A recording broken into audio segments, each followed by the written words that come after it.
মমতাৰ চিঠিৰ কবি হেম বৰুৱাৰ কবিতা এখন চিঠি। মৰমৰ মেঘাচ্ছন্ন পৰ্বতৰ এই মোহনাত নিবিড়ভাৱে মোৰ মনত পৰিছে মমতা। বিদায় মৌন নিথৰ মুহূৰ্তত তোমাৰ চকু উপচি বাৰিষাৰ বান নামিছিল।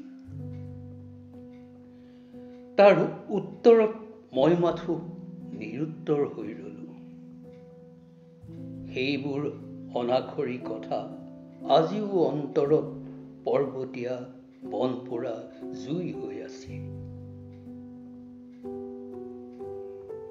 ইয়াত মাথোন হেজাৰ হেজাৰ ফুট ওখ পৰ্বত আৰু পৰ্বত, যাৰ বাহুবন্ধনত কল্পনা ছাই হৈ যায়।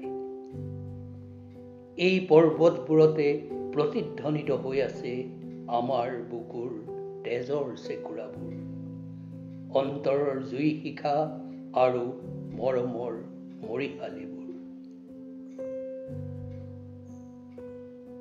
এইখন এখন মহাকাব্য, পৰ্বতৰ মৌন ভাষাই লেখি যোৱা তেজৰ বুৰঞ্জী। দূৰণিত ৰৈ ৰৈ এয়া শুনিছো কি শত্ৰুৰ কামানৰ গৰ্জন, দেখিছো কি ধোঁৱা আৰু ধোঁৱা। এটা কথা জানি থোৱা, শুনা, মৃত্যুৱে যদি অভিনন্দন জনায়, সেই মৃত্যু পাৰিজাত ফুল, তাত দেৱতাৰ আশীৰ্বাদ আছে। সৰ্বশেষত তোমাক একেষাৰ অনুৰোধ কৰোঁ, এই যে আমাৰ ল'ৰা দুটা, সিহঁতক কেতিয়াও পিতৃৰ অভাৱ অনুভৱ কৰিবলৈ নিদিবা। সিহঁতক মাথোন একেষাৰ কথাকে ক'বা, যি মৃত্যুৱে দহক জীৱন দিয়ে সেই মৃত্যু আত্মাৰ দৰেই অবিনশ্বৰ।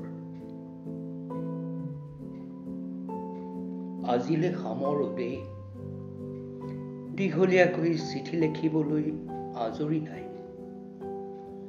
মৰম জানিবা, ইতি তোমাৰ। আকৌ এয়া আদেশ আহিছে, যাব লাগে। শত্ৰু সৈন্যই চেলাগিৰি পথ অতিক্ৰম কৰিছে। চিঠিখন আজি ডাকত দিয়া নহ'ব। আকৌ মৰম। ধন্যবাদ।